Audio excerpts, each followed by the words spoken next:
Community Health Corner here at Community HealthWorks.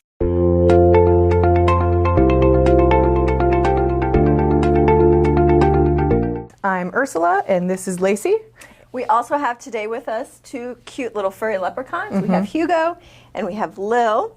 They've decided to wear hats for us to make this festive because it is not only St. Patrick's Day month, it is colorectal cancer month. So today, in addition to talking about the various aspects of colorectal cancer awareness, screening, and treatment, we're going to run through the nutrition facts label. We've got some grocery store tips. We're going to talk about ways to make healthier and more affordable choices when you're at the grocery store. We're going into the kitchen to do a shamrock shake and a roasted sweet potato and kale salad. And finally, Ursula is going to do some physical activities with us today, things that you can do every day because, as we know, our theme for 2021 is small changes, big results. Big results. That's right. So let's get started. All right. See you. See you there.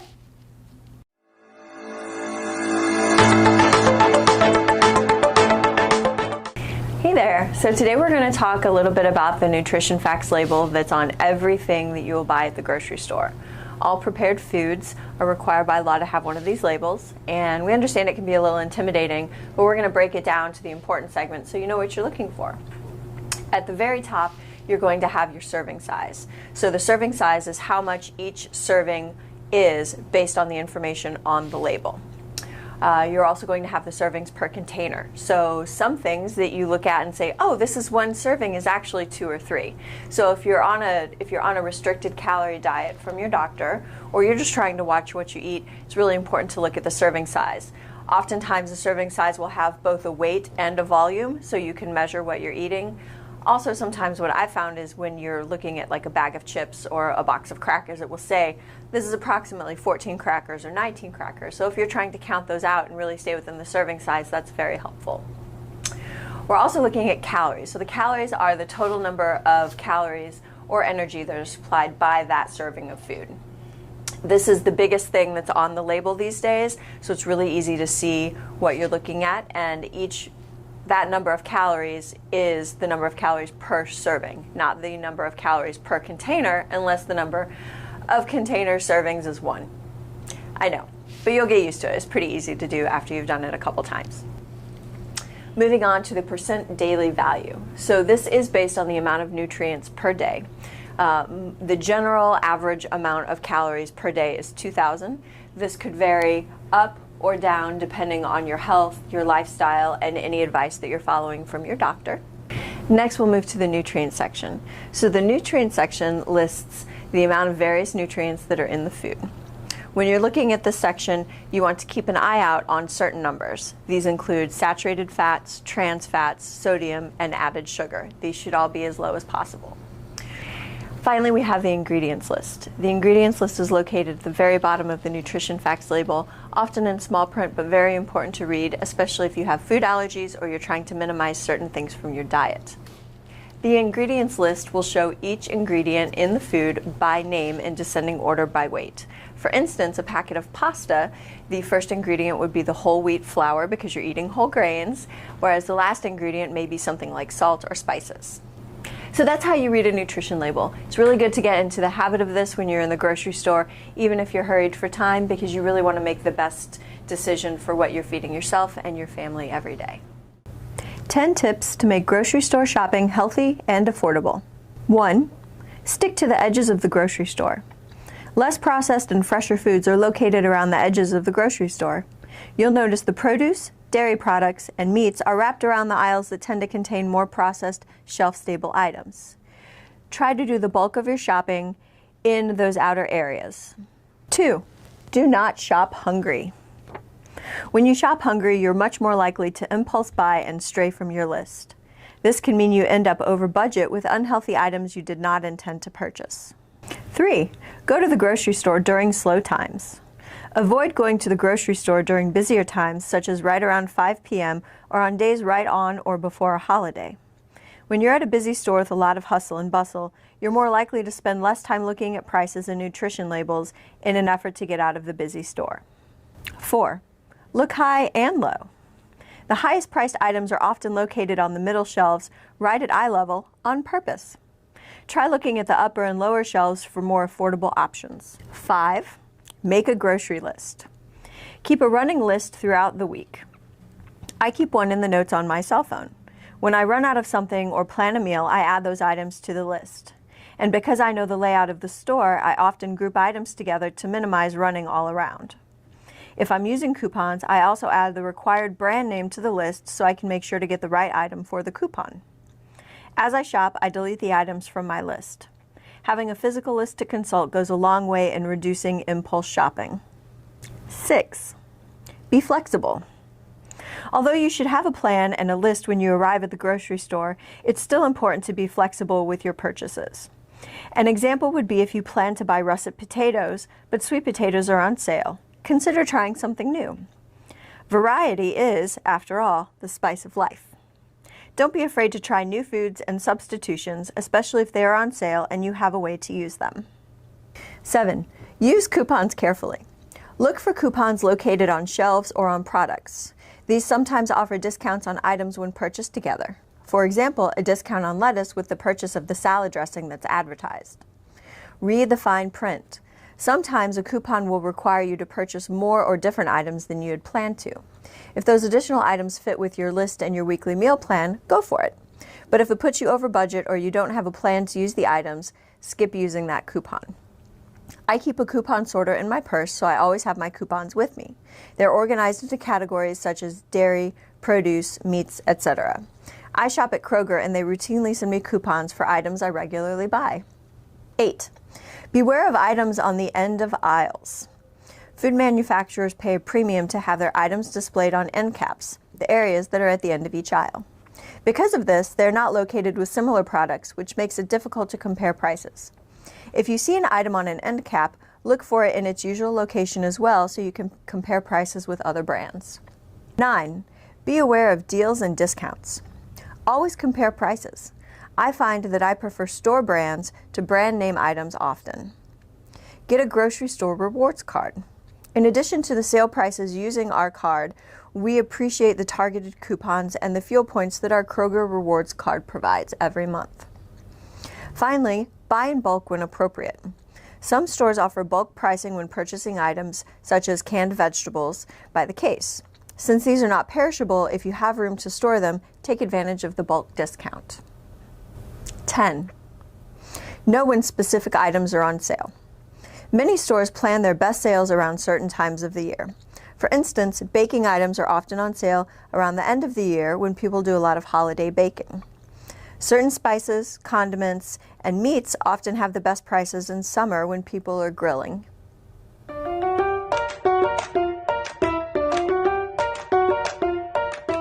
So hey, today, everybody, we're going to make a shredded collard green salad. It's going to be topped with some roasted cashews, unsalted of course, and some roasted sweet potatoes. So the roasted sweet potatoes I went ahead and did ahead of time.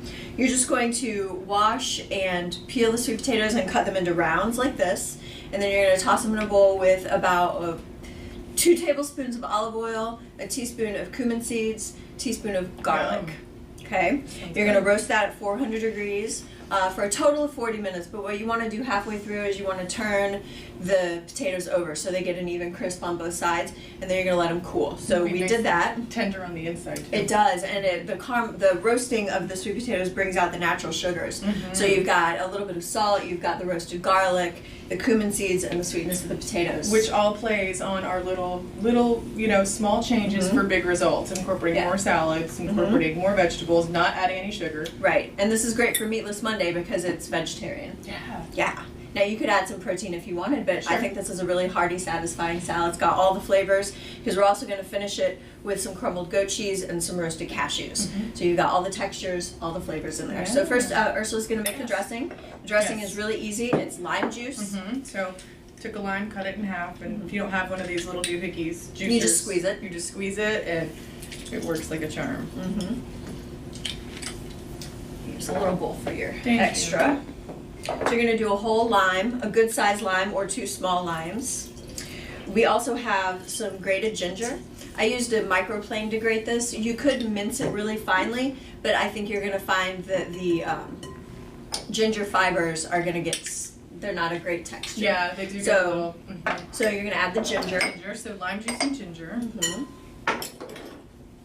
a little salt and pepper. Fresh grated pepper. A little bit of salt. You can add more later on if you want to. And about a quarter cup of olive oil. Yes. Yes. And then you're gonna whisk that. Yes. And while she's whisking that, the recipe would like you to cut the collard greens into small ribbons like this. It's not time consuming at all. It's really simple to do. So I'm gonna do a couple of the big leaves right now so you can see what we're talking about. We got these. These are also in season right now. Winter is the time for greens. Root vegetables and all of the leafy greens are in season right now. So what you'll want to do, let's move that out of the way. It smells You're going to want to cut the rib out of the center of the collard greens. So you're just going to cut that little rib out like that, and you're going to discard it. Okay? I would give it to my chickens. And then you're going to roll this up really tightly. And using your knife and keeping your fingertips tucked under knife safety, you're just going to give it a little cut. And then you've got these great ribbons. beautiful. Just like that. So you're gonna do that. You want a total of 2 cups of greens. Thank you, assistant. Yes, I'm here to help. Towel did not work either. That's okay. My dog eats collard greens. Yeah. I throw them out and he chew them up. Yes, our dog likes the bottom of asparagus and broccoli, and she likes cabbage, and cucumbers are her favorite. You'd think I was holding a giant T-bone steak in front of her, but it's a cucumber. That's too funny. She's an odd one.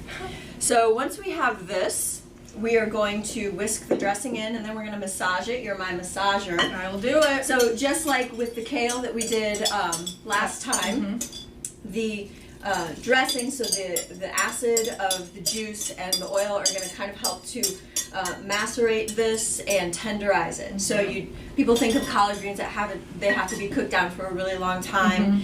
You don't have to. You can totally eat them raw. Nice. So you're just going to get in Yes. there with your little Hands or fingers, tongs? whichever you prefer. Let me do some tongs. Okay. There you go.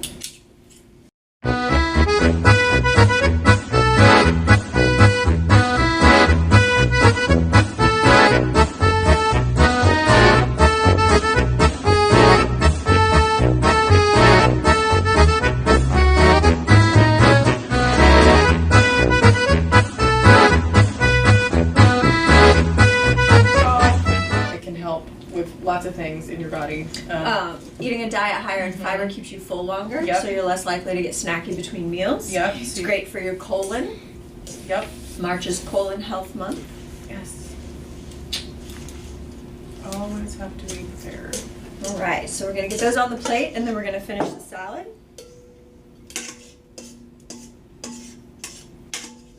Get all the goodness. I'll take those tongs.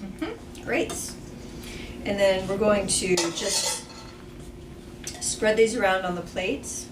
This, of course, is a serving for, oh gosh, 2-4 people. You could cut this in half and make it for a lunch if you'd like, or a dinner. You could even like meal prep this, like night before, have it ready yes. for the week in little containers, and then Yes. take it I roasted these sweet potatoes 2 hours ago and stuck them in the fridge. to perfect. Right? We're going to do that. We're going to finish with some roasted cashews, unsalted cashews. And then, of course, the best part, the goat cheese. Yes. A little bit of everything, and you get more protein from the cashews and obviously the cheese. so Yes. you don't always need meat. You don't always need meat. You can have a complete meal just like that. So this is our shredded collard green salad with roasted sweet potatoes, goat cheese, and roasted cashews. Nice. I'm gonna Enjoy. try some of it. Please go ahead. Yes. Give me the tongs. Thank you. You're welcome. Yeah, get a little bit of everything. A little bit of this, a little bit of that. Now, I would possibly even put grilled shrimp on it if this were me, but I like a grilled shrimp salad. Get a bit of everything. I'm gonna try. It's the problem with the ribbons. It's almost like spaghetti. Yeah. I don't know if I'd zoodle those though. That's good. Yeah, excellent. All right. Well, until next time, enjoy, shall we? Mm-hmm. Let's leave. Let's do it. Okay, bye. Bye. Let's talk about physical activity. There are 4 types of physical activity: endurance, strength, balance, and flexibility. Endurance training or endurance exercise gets your heart pumping and gets your lungs working, so anything that gets your heart rate going. Strength training is pretty simple. You're strengthening and using your muscles. So when you strengthen your muscles, it makes it easier to move. Balance exercise is something very critical to prevent falls because falls can cause serious injury. You may not realize it, but you do these activities every day. For example, with endurance, you go for a walk, you rake the leaves, or you could even vacuum the house. Those are all considered endurance activities that can get your heart and lungs working. For example, everyday endurance activities include vacuuming, raking leaves, and walking. Everyday strength activities include carrying a full laundry basket to the laundry, carrying children or grandchildren, and lifting bags of groceries. Everyday balance activities include standing on tiptoes to reach something high on a shelf, walking up and down stairs, and walking on an uneven sidewalk. Everyday flexibility activities include looking over your shoulder to see what's behind you as you back the car out, making the bed, and bending over to tie your shoes. So now that we've gone over the different types of physical activity and examples, let's start to incorporate more small changes for our big results.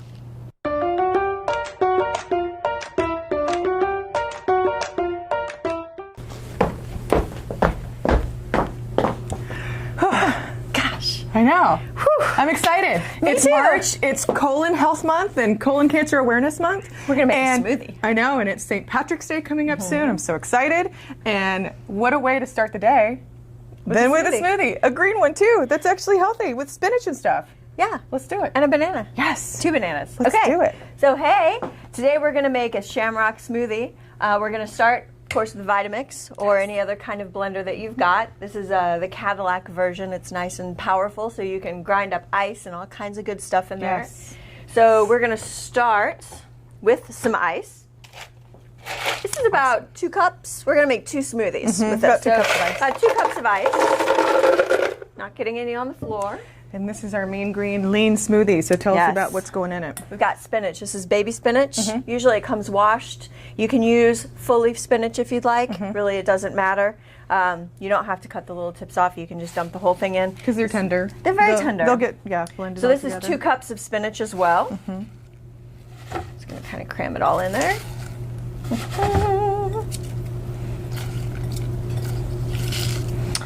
All right. Yum. And then we have a cup of milk. This is 2% milk. You can use non-fat if you'd like. You could probably use almond milk if you want to, or oat milk. Yes. We have a ½ teaspoon of peppermint extract. Okay. Give it that minty flavor. Yum. We have 1/3 of a cup of Greek yogurt. So this is the 2% fat Greek yogurt. Which has less sugar than traditional yogurt. And a higher protein content. Even better. Because that's what we're after. We've got 2 bananas. It calls for frozen bananas. So what we did was we cut them up into little slices and just put them on a cookie sheet and froze them. It takes a lot less time. Just a little guy. Uh-oh, thank you. It calls for cocoa nibs. So cocoa nibs, you want to talk a little bit about cocoa nibs? I know you use these in baking. Yeah, you can use them in baking. You can crush them up. They're kind of like a cocoa, a little bit more bitter, but they have that cocoa essence to them. You can use a little bit of cocoa powder if you want that chocolatey mint banana flavor. So if you can't find cocoa nibs, you can always use cocoa or even a few chocolate chips. I'm not going to tell. No one will ever know. No one needs to know. Yes. So the last thing that it calls for is ½ of an avocado. So we left this whole. So I wanted to show you just a really easy way to slice it. So of course you want to wash anything that you're going to cut into. We wash all of our fruit. We wash your lemons before you cut them up. Yes. So an avocado is no exception. And you want to just cut straight down the middle. Your knife is going to meet, you're going to feel it meet the pit in the center. You just follow the knife all around. Kind of roll it. And then give it a twist. There you go. A whack and a twist. There's your little If you don't want to whack and twist, though, can't you just dig You it out? could, yeah, but the chances of it flying across the room are pretty great. I So, don't know which is more dangerous then. and then you're just going to use a spoon, and you're going to scoop it out right into the blender. Oh. Yeah. So you get some good fats from that avocado. You get fruits, veggies, protein from the dairy. Sounds Now. like a very well-balanced breakfast to me. Yes. So you're going to secure the lid. Okay. We're going to turn it on low to start with. And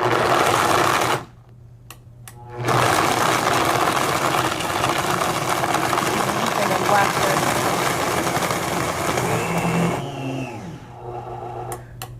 And if you need to, kind of mash it down a little mash bit. it down a with- little more. There we go. Yeah. You want everything to catch.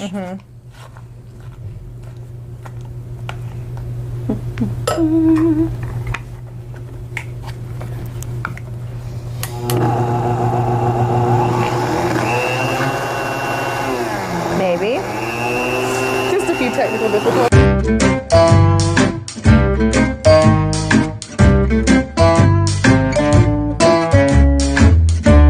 Let me take a little peek. Oh yeah. Ready for your breakfast smoothie? Yes. Start the day off right. Get your veggies in, some fruits, and some protein. You can actually add protein to it if you have protein powder or whatever at home. Oh yeah. And it smells like bananas, a little bit of chocolate and mint. Okay, we will garnish as you eat with your eyes as well. That's right. Oh. About that though. There we go.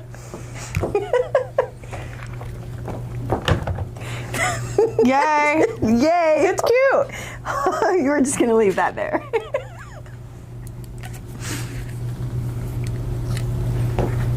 Yep. You're not gonna pick that up. Sure not. To our Cheers. colons. To our colons. Cheers. Cheers. Cheers, everyone. Enjoy. Yum. That's delicious. Tastes like a Girl Scout cookie. It really does. It does. The Tastes mint, like the Thin Mint, chocolate. y'all. Yum. It's delicious. And it's all healthy. It is. Yeah. All right. Enjoy. See you back at the corner. Bye. Bye. So since it is March and we're talking about colorectal cancer awareness, it's important to know that colorectal cancer or colon cancer is the second leading cause of cancer in the United States. So like 1 in 24 people will end up having colorectal cancer if they don't get screened to prevent it or, get treatment in the early stages. Absolutely. Which makes it, very survivable if you catch it even before it becomes a cancer. Yeah. So unlike most cancers, colorectal cancer is preventable with screening, just like we just mentioned. It's highly treatable when detected early. So before it turns into stage 1, 2, or 3, or 4, prevention is And it's just a little polyp. Yep. Take it out. Yes. Yep. So the way that colorectal cancer starts is it starts as a polyp. So that is an abnormal tissue growth. It usually grows inside the rectum or the colon. Okay. With the help of screening tests, doctors can usually detect these really early, remove them, and prevent them from turning into cancer. right. Okay. So recently we have learned that younger and younger adults are being diagnosed with colorectal cancer. So whereas the age to get screened used to be 50, now it's 45. It's earlier, obviously, if you have a family history Right. of colorectal cancer, something that you want to talk to your doctor about. So we found that lots of people don't want to talk about getting a colonoscopy, and often it's because they're nervous about the prep. The prep can take a little while. It's not a lot of fun to think about. There are other screening tests that you may qualify for. Definitely talk to your doctor about something called a FIT test, which is a stool-based test you can do either in the doctor's office or in the privacy of your own home, and you just mail off the results. Super easy to do, and that can help you determine if you need to go in and get a colonoscopy or if you're in the free and clear for another year.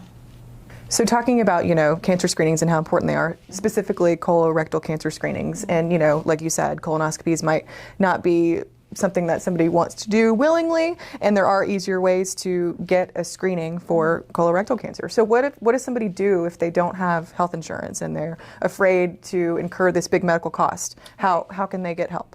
That's a great question. So Community Health Works, our organization, has a program where we've partnered with local FQHCs, which are federally qualified health centers. A lot of people would know them as a clinic. there where they can go and they can be seen. They can be administered one of those fit tests that we talked about just a moment ago that you can either do in the doctor's office or at home. Sure. And if that comes back as positive, then they get referred to us and we send them out to get a colonoscopy with our local gastroenterology office. It's a no-cost program, and from there we can give them peace of mind.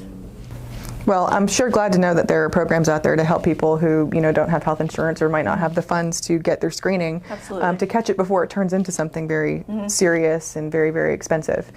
So if you're 45 or older, contact your doctor or your local FQHC to get your colorectal cancer screening and stay free and clear. Yeah. So today was fun. Thanks so much for joining us. We hope you got a lot out of it, and we'll see you in April. At our next Community Health Corner. Yeah. Bye. Bye.